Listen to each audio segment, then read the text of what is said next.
Hey guys, this is Financial Fitness, and I've got a two-part series coming up from the Silver Symposium where I got to interview David Morgan and Nathan with the Independence Money Show. Now, Nathan is a forward-thinking tax dude. He's not a CPA that does taxes at the end of the year. He's the guy in front of all the CPAs that works for him, and he is looking to the future of Bitcoin, all this stuff that's coming. We live in the Thunderdome now, so it's different, and he understands the precious metals. I really want you to subscribe to his channel, The Independence Money Show. I'll put it in the link in the description below. Now, David Morgan is the Morgan Report. He gave me this book himself, the Silver Manifesto. And he's like the Babe Ruth of silver. He's the Michael Jordan of silver. He is the silver guru. I really respect this guy, and he is a kind man. I mean, he is exactly what you think he is. I mean, he's just that kind of super cool guy. So I hope you enjoy the first part of this video. Hey, I wanted to invite you to the Red Pill Expo. See, I just got done at the Silver Symposium, and I made a ton of new friends, a group of like-minded people that I get to network with and learn from. That's what's going to be at the Red Pill. Now, we're going to be talking about some things a little bit heavier than silver. This is going to be a ton of like-minded people that get together and network and talk about real things that we cannot talk about here. I hope to see you there. November 6th through the 7th in Lafayette, Louisiana. I'll leave a affiliate link in the description below. Thanks, guys. Hi, I'm Nathan Wilson with the Independence Money Show, where we teach people how to protect assets and income from the theft of taxation and sound money principles. And I'm with the David Morgan of the Morgan Report. And Chris, I'll let you introduce yourself. I'm Chris with Financial Fitness. I'm here to warn the blue-collar crowd of what's coming and how to prepare. And I'm doing my part just to help anybody I can, because this is important. There's no way to not see what's coming. David, to quote Shakespeare, a rose by any other name is still a rose. And I'm a big believer in words and what they really, really mean. And I want to give a shout out to my buddy Rich, who first broke down to me the idea of owning physical metal. And my first objection was it doesn't have a yield on it. Mm-hmm. And I started digging into the word inflation. And the N is a positive. If I'm going to inflate your bank account or inflate your ego or inflate your deflated bicycle tire, that's a positive word, and that's the word the government uses. But D words are negative. And so I came to the realization that inflation is actually devaluation of the currency. So is that why metal doesn't need a yield? Because we go get yield-based items to hedge against the deflationary currency, but metal is a hedge against that by itself. Can you kind of break down how the value of the fiat dollar has devaluated over time? Well, you really asked me two questions, so I'm going to attack them one at a time. One is, why doesn't physical metal have a yield? And it's the same reason a paper dollar doesn't have a yield. The physical dollar, or I even hate to use the word dollar because it's a weight of silver, but physical Federal Reserve notes. So when you carry these, there's no yield on those. It's the same way with the silver coin, and there shouldn't be, because money in the physical form is a physical reality. I mean, an ounce of silver is an ounce of silver anywhere in the universe, right? And so when you use it as an exchange mechanism, you don't need a yield on it. It's only when you store it or you present it to a banker or a commodities dealer or whatever that they might offer you a yield, but that's their thing. So true money shouldn't really have a yield. As far as how much depreciation have we had, a phenomenal amount, but not enough to get people upset. And what I mean by that is from 1913 till now, the Federal Reserve will tell you that 100-cent dollar in 1913, now it's worth about 2 cents. So it's got a 98% failure rate. And yet it's been slow enough and insidious enough that most people don't even pay much attention to it until recently. Now a lot of people are saying, oh, I can't be printing this much money, and then look at food inflation. The only inflation that most people pay attention to are food and energy. When it's gasoline and groceries, they pay attention. See, what we all know something about is the investment markets. And most people that are working class people don't know about the stock market, don't care about the stock market, don't give a damn about the difference between a bond and a stock. And good for them. I'm not saying you have to know anything about it. All they want to know is, I work hard, I want to save what I've earned, and I want low risk. And that's what it used to be about. Because if you saved $1 in 1900 and it was a silver dollar, and you go out in the future and you didn't have all these gains, that dollar would actually buy you more 30 years from now. So you don't need a financial planner, you don't need an investment advisor, you just need common sense that that dollar is going to be worth $1 10 years, 20 years, 30 years, 40 years from now. And that's the way it used to be. That's why you could have like the price of bread stable for 100 years, is because the money was stable for 100 years. But we've been away from that, as we all know. But the point I want to make is, back to your question, is if you have stability. See, most people are not that greedy. All they want for a financial stability is security. So if you save money, they want security. It's not about how much money. I mean, the idea of how much is different for everybody.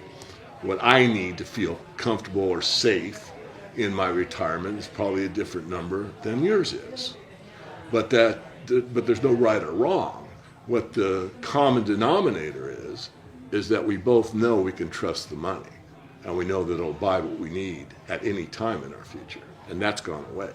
And that awareness is starting to wake up for everybody. And that's what we need, because we need, the money power is held by the elite, and power is control. So they have more and more control over us, the more and more control they have over the monetary system. And the only way to break free of that is for the people to be the power, the money power. And the only time that's really taken place has been when we've had the silver standard. And that's when the people had most of the silver in their pockets, in their homes, in their businesses. And the bankers didn't. And that changed in 1873, really, when the Wizard of Oz, which is a metaphor for the yellow brick road to go into the Emerald City, where the gold was the only money allowed, and of course, greenbacks, or the green sheets of paper, represented the gold that the bankers held. And then it morphed into a fractional reserve system, and on it goes. So I think I answered the question. It's valued greatly, but it's been slow enough for most people not to be aware of it. The only time people really became aware of it was my generation, back when I was in my late 20s. And inflation was 13%, and I, being overeducated, I thought, this is it, the end. It's happening, because interest rates got pushed up to around 20% in U.S. Treasuries, and that's mafia money. I mean, normal interest rates are around 5-6%, and it went all the way to 20. It tripled. That's the kind of money you get from the loan shark on the street corner. So I thought, since interest rates are a function of not only returns, 20% is a hell of a return, but it's also a function of risk, meaning I don't trust you. 20% is like impossible to pay back. Not true. The best thing you could have done at that time was sell your gold, bought the long bond, and got these huge coupons for 30 years, and watch the bond value go up, up, up, and up, because when interest rates come down, bond prices go higher. But that's ending. It's really ended, in my view, but I haven't called the top of the bond market. I tried a couple times. I don't want to get too technical here, but that's it. We've been lied to for a very long time, and more people are waking up. And we don't need to know anything about futures or options or stocks or bonds. What you need to focus on, from my opinion, is sound money, honest money for honest people, so that they can save and have faith that tomorrow, a month, a year, 2 years from now, that money is going to buy what they need. So many people are used to transacting in dollars. It's like we're hardwired to cash. When I ask people at work, I poll them. I'm learning this stuff. I'm learning the petrodollar is so important. It's the biggest news that I've heard in a long time. And we're losing the petrodollar. That's incredible. And I ask people, what do you think about the petrodollar? It's like, I don't know. What is the petrodollar? Yeah, right. You know, and I get that because I was there too. I don't watch, stay in my lane, doing my best. But these things happen. I ask them about silver. You have a little gold, a little silver, 10%. Put it in your closet, put it in a hole, whatever. It'll cover you if something happens. Currencies last about 50 years. This is the 50th year. There's been 600 of them. They all go away. Nobody's going to man the ship when it's going down, including Trump. This thing's coming to an end, and 90% of the move is in the last 10% of the time. That's the most important thing I try to tell people, because if you put Weimar and our chart over each other, there's these little hope phases, and where it looks like we're at the last one. It looks like it's right before if you go through the book When Money Dies, it was written then, Weimar Germany. It's like Jerome Powell standing up there. I got chill bumps on my arm. They're saying the same poppycock. It's the same words, the same jawboning that was going on then. So that's what I'm trying to get across to my people. Yeah. And there's no other way to see it. If I could find another way to preserve wealth, or I would, because I don't know if are we going to be going around sheckling silver back and forth? I don't think so. I think there'll be a blend between physical silver and the digital world. I think you're going to be able to transact with, digitized silver and gold. I mean, it's already people doing that. I'm involved with the Load Project, and there's others out there that do it. And that's a benefit for several reasons. One, security, so you're not carrying a bunch of silver coins on you. Secondly, fractionization. We could get down to the gram of silver, which is a pretty small amount. So I could pay you $20.13 based on the silver price. Sure. And the other part is portability. I mean, silver's so undervalued, so I don't know the exact ratio, but it's like 72 to 1 or something. So, something that's one unit that big I can easily put in my pocket and be worth $1,800. To do the equivalent in silver, I got to put 72 of those in my pockets, and my pockets would break. But with the digitized silver and gold, you don't have that issue.